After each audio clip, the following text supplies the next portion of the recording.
Žaidžiant tinklinį labai svarbu tinkamai paduoti kamuolį. Padavimo metu kairė koja turėtų būti šiek tiek atstatyta į priekį.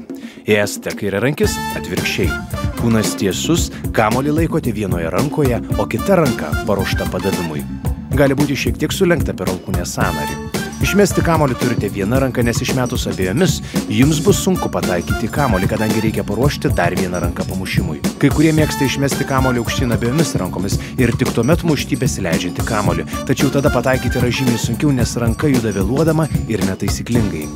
Padavimo metu kamuolį reikia išmesti į priekį per ištiestą ranką. Kamuolys turi būti išmetamas ir iškart mušamas. Išmetus kamuolį į priekį reikia natūraliai žengti žingsnį pirmyn.